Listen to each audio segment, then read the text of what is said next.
Corría el mes de abril de 1861 cuando en París murió un hombre llamado Louis-Victor Le Borgne.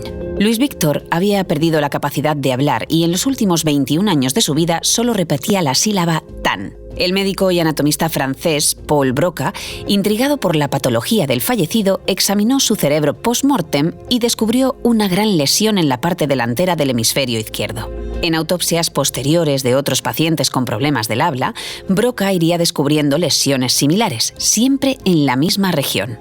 El doctor había encontrado la primera prueba de que las funciones del cerebro, en este caso la producción del lenguaje oral, residen en zonas concretas de este órgano.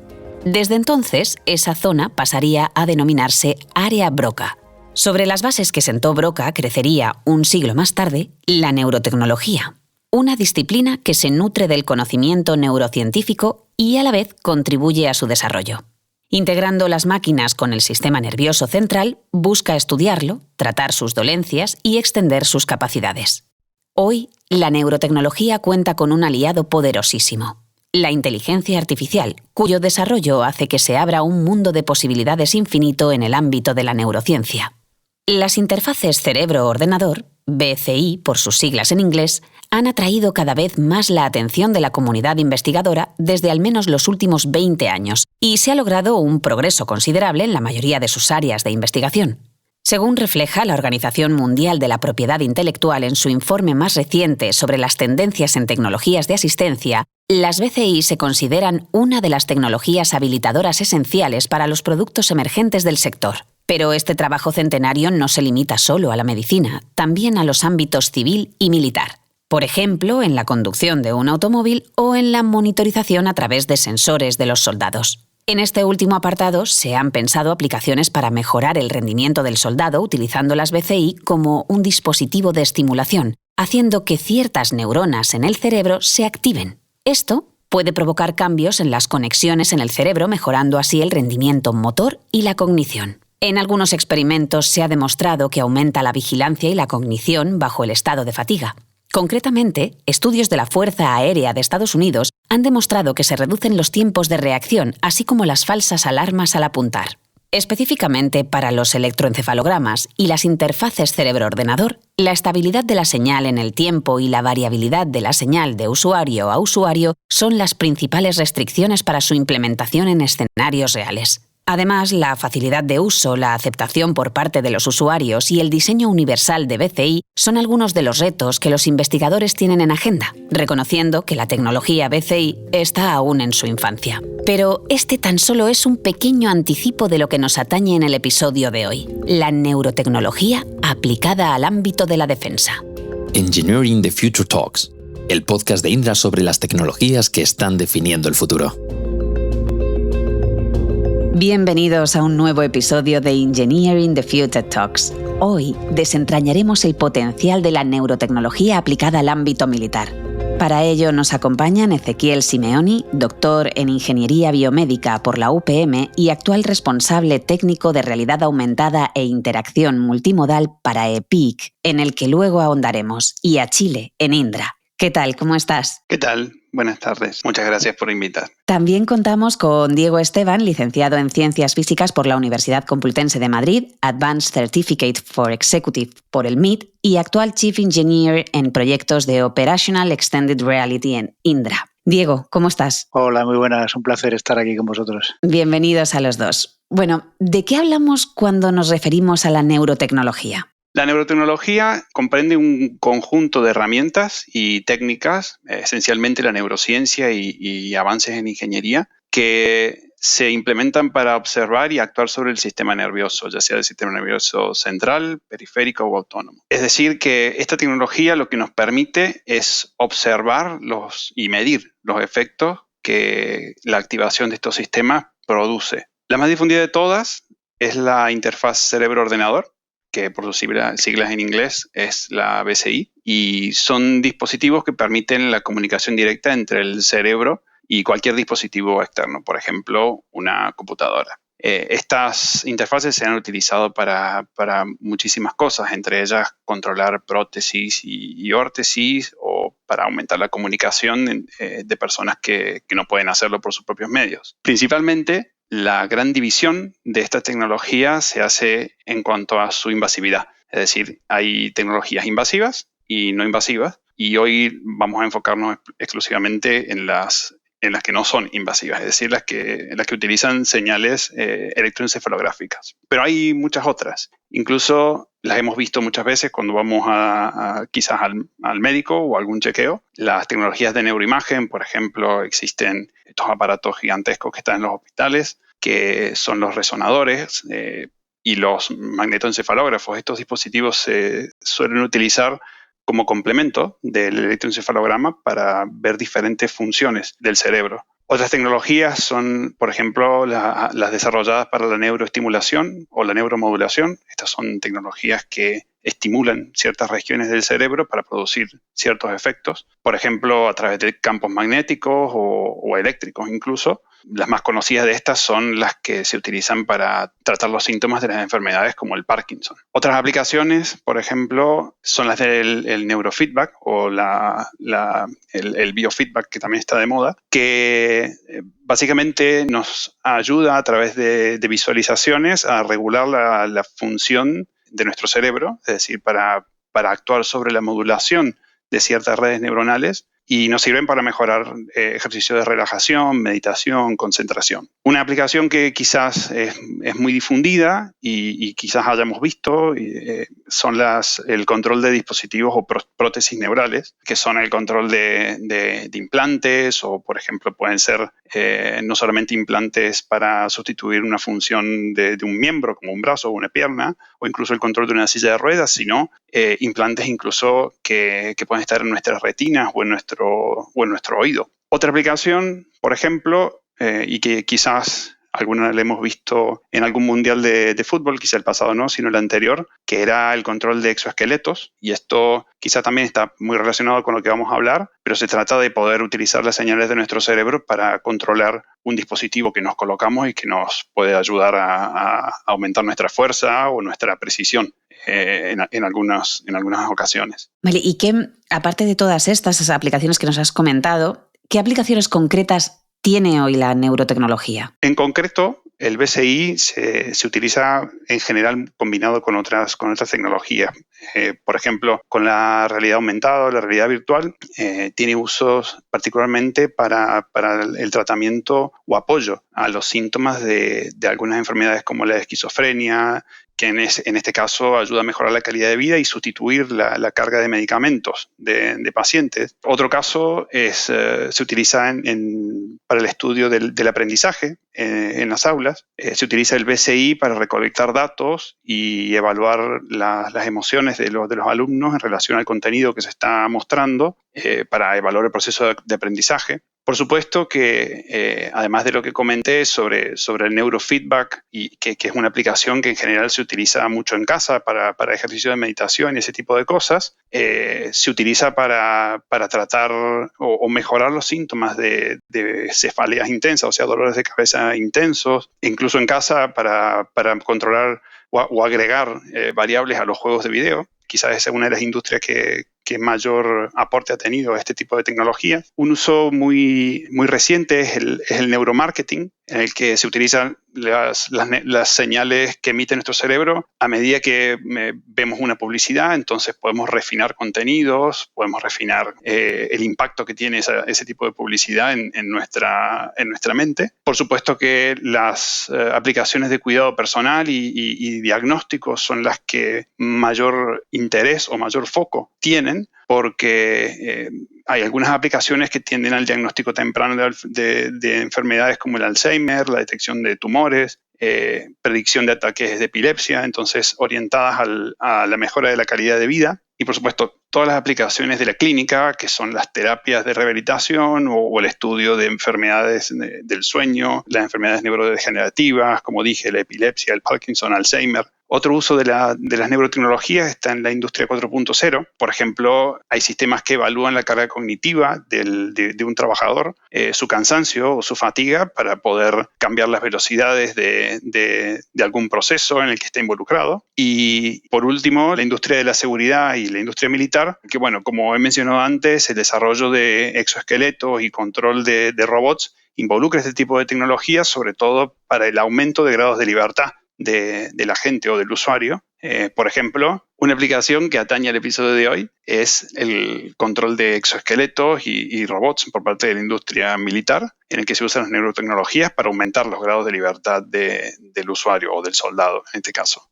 Por ejemplo, hay aplicaciones que sirven para el control de conjuntos de robots. Controlarlos de manera individual sería imposible, y estas tecnologías ayudan a justamente tener un mayor control sobre un mayor número de assets. Oye, ¿y cómo ha evolucionado la neurotecnología en los últimos 70 años en general? En los últimos años la investigación en la neurotecnología ha avanzado considerablemente. Si bien conocemos mucho acerca de las neuronas y muchas de sus funciones, aunque no todas, desde aquel momento en el que Ramón y Cajal, a principios del siglo pasado, describió la estructura y entramado de las neuronas, la aplicabilidad de estos conocimientos en la vida diaria no había avanzado hasta que llegaron los ordenadores potentes y la inteligencia artificial, básicamente. Hay muchísimas aplicaciones, pero las más consolidadas están en el control de dispositivos de asistencia, la tecnología de rehabilitación, la industria del juego y las aplicaciones del bienestar, como hemos dicho hasta ahora. La mayoría de los avances tienen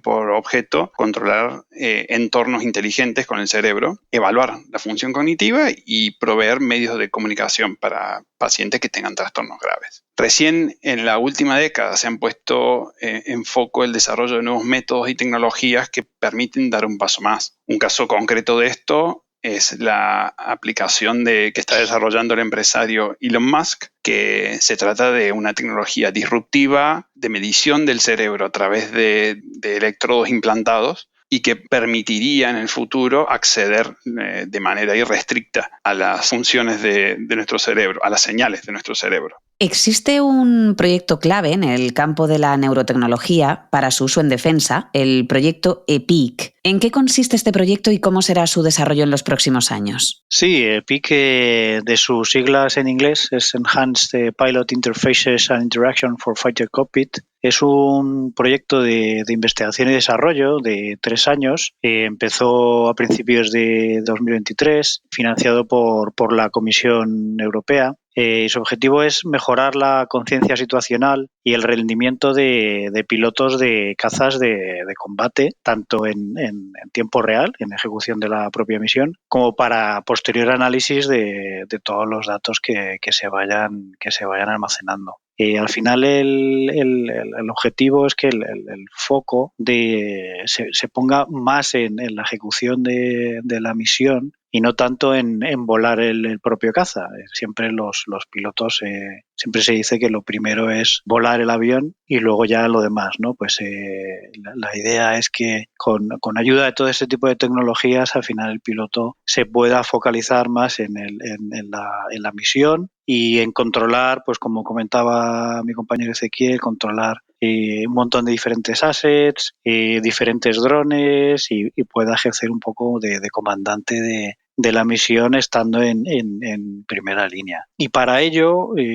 se pretende estudiar y desarrollar una serie de tecnologías para integrar en el caza del futuro, como puedan ser pues realidad aumentada, integrada en el casco del piloto, monitorización fisiológica y cognitiva, usando entre otros sensores electroencefalografía, y se estudiarán también nuevas modalidades de interacción con el caza y con la cabina, pues a través de la mirada, a través de la voz, pero usando un lenguaje natural, quizá no comandos así muy específicos, sino usando un cierto lenguaje natural, o el que ya hemos comentado, obviamente, el Brain-Computer Interface. Y en el episodio que nos ocupa hoy, ¿qué papel juega la neurotecnología en este sector? ¿Qué potencial uso tiene concretamente en el ámbito de la defensa? Concretamente, la neurotecnología podría utilizarse para, por ejemplo, la mejora del rendimiento cognitivo, es decir, que se aplique esta tecnología y las técnicas necesarias que optimicen la función cerebral para actuar mejor en situaciones críticas y tomar decisiones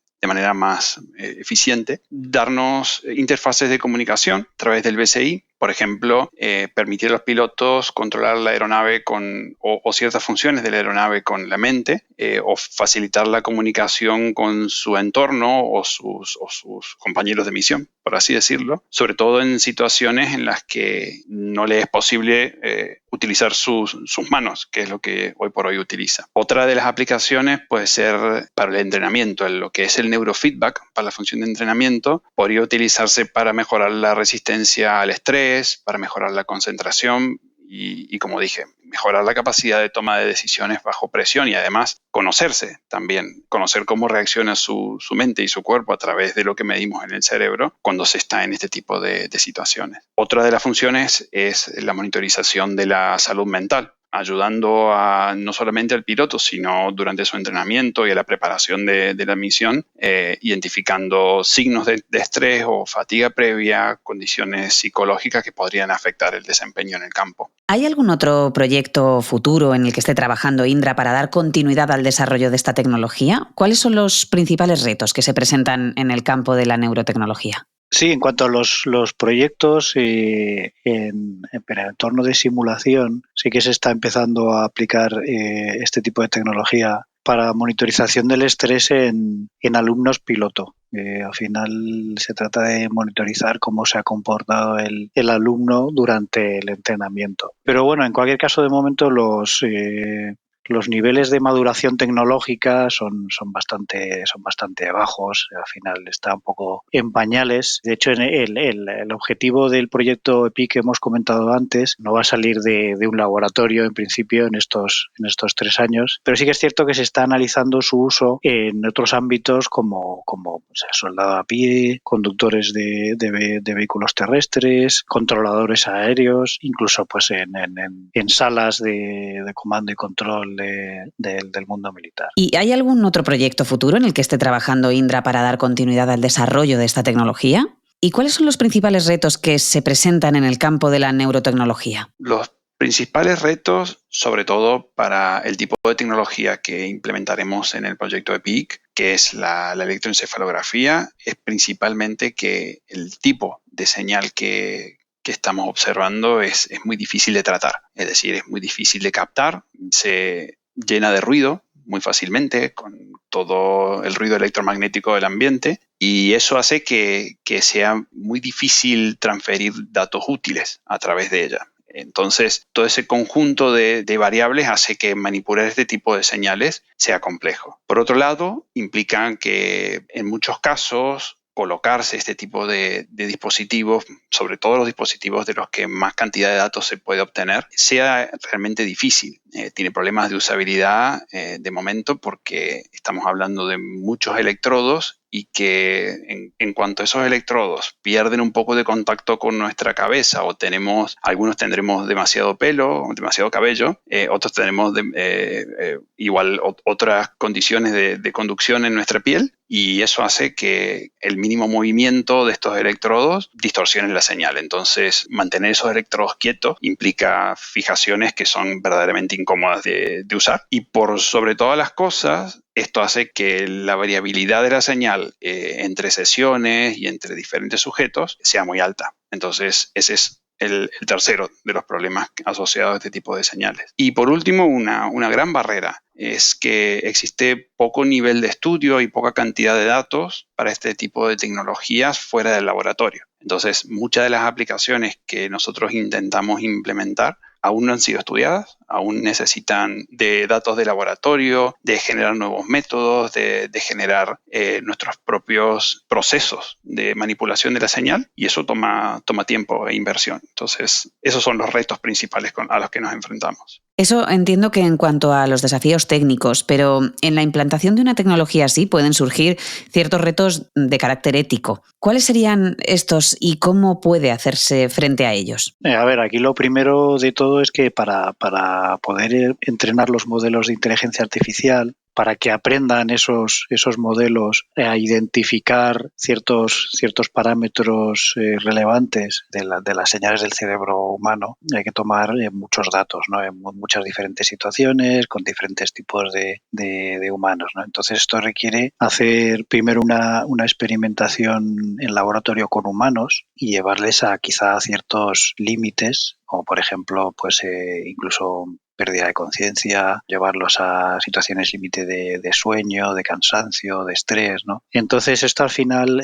antes de ejecutar cualquier tipo de experimento, tiene que pasar por un comité ético. Estos comités éticos normalmente se encuentran en el entorno médico, pues en hospitales, ¿no? Entonces, antes de cualquier ejecución de este experimento, tienes que ir a estos comités, presentarles lo que vas a hacer, todos los pasos que vas a seguir y te lo tienen que aprobar o no. Ese es uno de los primeros retos. El segundo reto sería el tratamiento de datos personales. Aquí no estamos hablando solo de tu nombre, tu fecha de nacimiento. Aquí estamos hablando de señales biológicas que están en tu cerebro, ¿no? Y de ahí se pueden sacar muchísimas conclusiones de enfermedades que puedas estar padeciendo o, bueno, muchas conclusiones que obviamente pues no querrás que salgan a la luz. Entonces, al final, si bien es cierto que en esta serie de experimentos a lo mejor no importa tanto el nombre de la persona en concreto, ¿no? Sino el hecho de tomar datos de diferentes personas, pero en cualquier caso la ley te obliga a hacer un tratamiento de esos datos de una forma segura, almacenarlos quitándoles todo tipo de referencia a